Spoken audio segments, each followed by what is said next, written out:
We're going old school, back in the 90s. Just like this machine came from factory.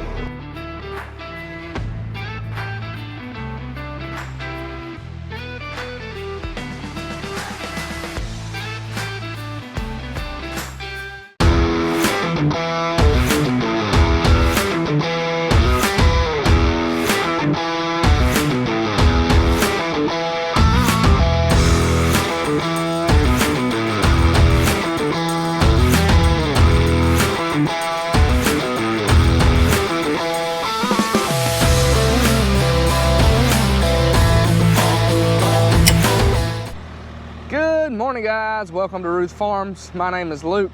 Today is Thursday. It's February the 6th. We got the Wilmar 745 out here behind us.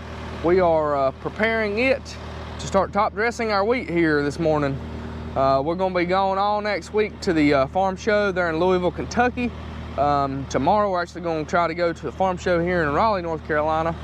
So I'm trying to get this wheat top dressed before we leave. We've had some warmer temps earlier this week. It's a little cooler, and as y'all can tell today, it's kind of overcast. But then the next 3 days are also going to be warmer, up in the 60s and 70s. So this wheat's really going to probably start growing a little bit and getting a little more active. And then next week, we actually have some pretty good chances of rain. So I'm hoping we get this nitrogen put out on our wheat. That rain will get it in the ground and help us to till her out a little bit. This behind us is one of our earlier planted fields. It's tilling out pretty decent, and y'all can see my ugliness up through there, the streaks where I didn't have the auto steer set quite right. It's gonna be all right. I'm not worried about it. It's aggravated the piss out of me all winter, but you know what?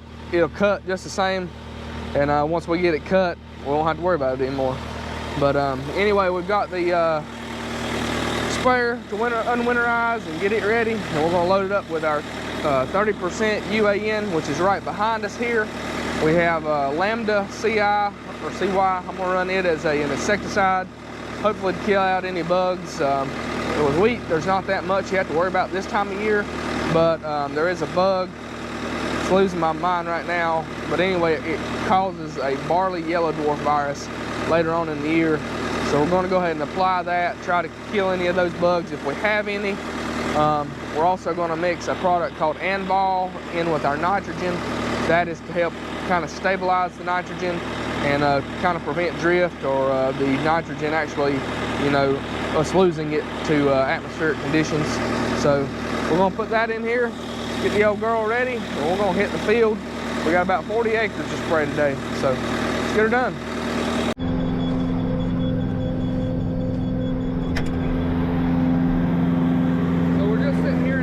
Purging out our lines, but these are our tips we use. These are a stream jet. These are a T-jet, stream jet. They have 7 different little streams that go all the way down our booms. This stream like this is just there to help prevent burn on the wheat. The more coarse of the droplet size and things, it's going to be a lot less burn on the wheat.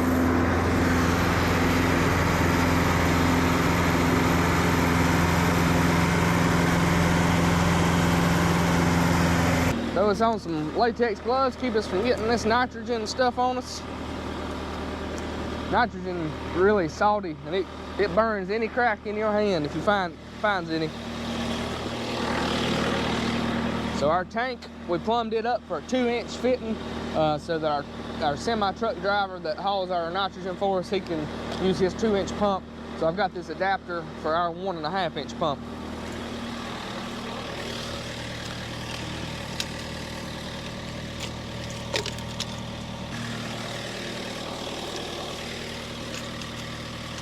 All right, we got this little short hose here, which connects to our pump, like so. We've got these banjo cam lever quick connectors, and then we connect on our outport side to the top, and then our other end connects to our sprayer right here.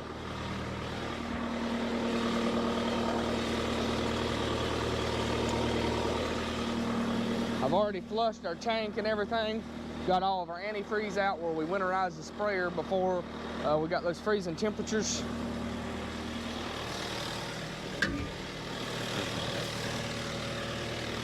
I've already cranked our pump up, ran it a little bit here.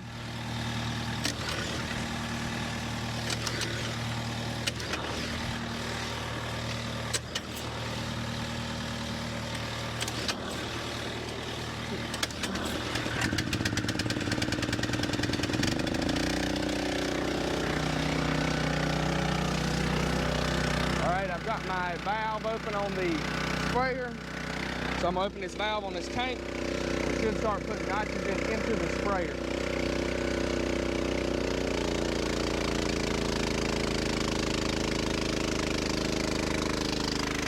I'm sitting here constantly monitoring for any type of leaks that I may see. The nitrogen is expensive and we don't want to lose it. So far, everything I'm seeing looks good. We are shooting for around 450 gallons. We're going to spray approximately 40 acres today. I'm going to put about 10 gallons to the acre. We're just trying to get it a little bit of a spike to help the wheat chiller out. We applied chicken litter to all this early on, so it already has a pretty good base layer of nitrogen on it. So this is our new 3,000 gallon tank, which we hold our nitrogen in on storage here on the farm until we get ready to spray it. This will be enough to top dress our wheat this first time, the second time, and then do most of our hay ground and our corn ground for next year, or this year now. It's taking me forever to remember that it's 2025 now. We've got this little sight gauge here. Tell the sight gauge is up there at the top. If I open it, it'll drop. Yep, you can see it dropped to here now. But we've used that much nitrogen so far. The sprayer has about 300 or so gallons in it right now. We got our tank loaded up here. Y'all can see the line up there. We've got a little over 400 gallons, about 450 or so. That'll give us enough of leeway for when we overlap, because we don't have auto steer on this unit. I don't even have my GPS in here, so we're gonna be going completely off phone today, y'all. We're going old school, back in the 90s, just like this machine came from factory. All right, we've made it to the field, our first field here. This is the Low Place Farm.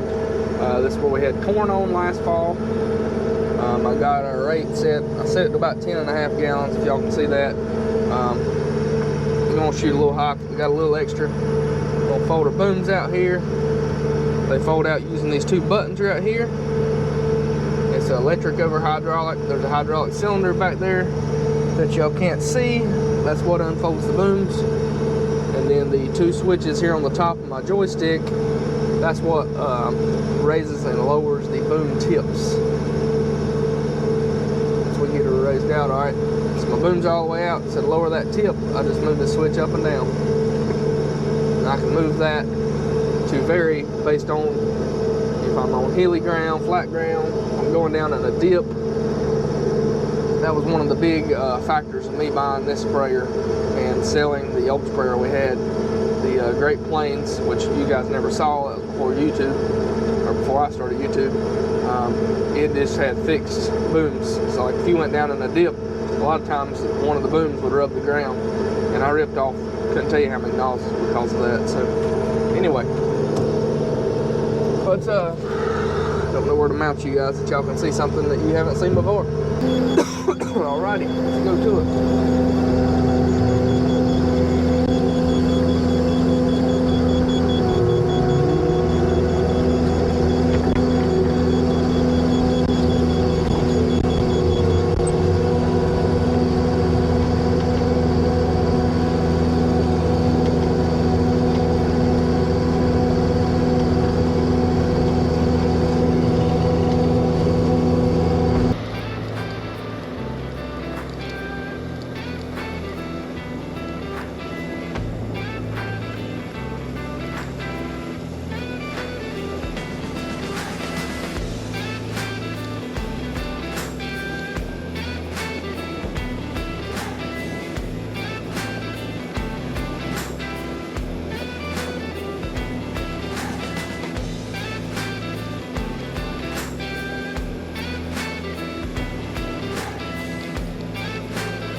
beans again. This particular field we're in right now, this will be the second year we've had wheat and double crop beans on it. The only reason I'm doing it again is we picked up some more ground, and all of it's going to be corn. And I want to get this ground here all in the same rotation. So this whole 32-acre farm will be all wheat, double crop beans this year, corn next year. And then the field we picked up this past year will be corn this year and wheat, double crop beans next year. So we've really got to do some work here. I was hoping to get in here and put in some blind ditches and things this winter, but just never got around to it. I think what I want to do is, there's a ditch that runs all the way from here all the way up to this little pond that was pretty much filled in. I think I want to dig down all the way underneath the ground there and put in some like a blind ditch, like a 6 or 8 inch pipe with gravel to drain this pond completely out that way, and then maybe run some legs from here to that to drain all this to that. That way we can keep this bottom where we can actually farm it. Because we lose an acre or two here every time we raise wheat. Same story last year, probably worse this year. The ground's just been so soppy just because of the freezing and thawing from all of our snow and stuff. But anyway, for as late as this wheat was planted, I'm pretty tickled with the way it's looking. It's definitely further behind than the rest of our wheat, but overall it doesn't look terrible at all for as late as it was planted. This was the very last patch we planted and it was late. But anyway, let's get back to spraying here.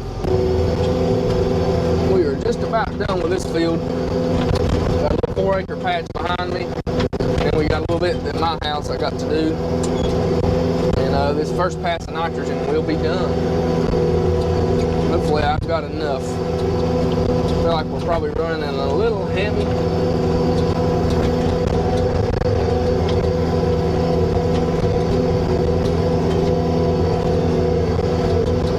As far as this wheat is behind though, it probably needs it.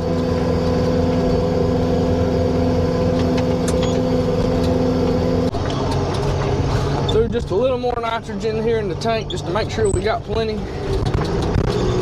And I'm gonna leave some in the sprayer. Keep it from freezing. I'm not gonna winterize it.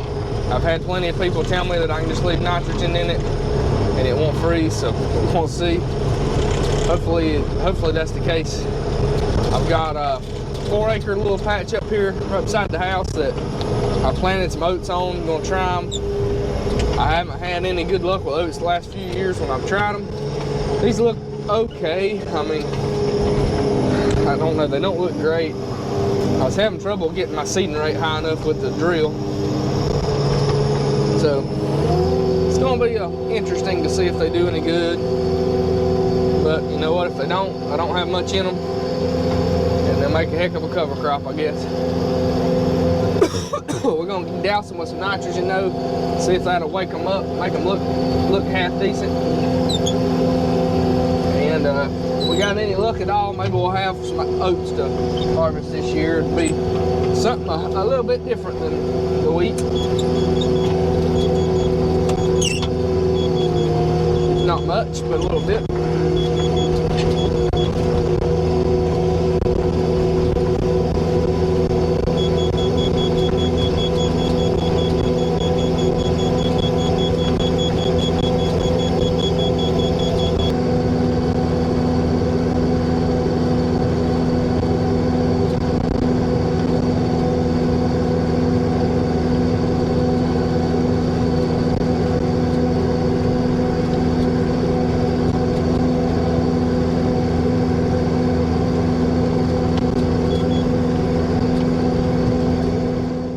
Well, you guys, that's gonna do it for this one. And it's just a little quick video, me kind of going through the steps, showing y'all how we spray our wheat, how we top dress our wheat. Got the Wilmar parked here right outside my shop, so that when I get back from a job I'm going to now, I can take the pressure washer and kind of rinse it off. Try to get as much of that nitrogen off as I can, because as if you're a farmer, you know nitrogen's very corrosive. It's very, very salty. I'd rather not my Wilmar not rust out. So I'll rinse it off when I get back here in a little while. But appreciate you guys watching. See you guys in the next one. Have a good one. God bless.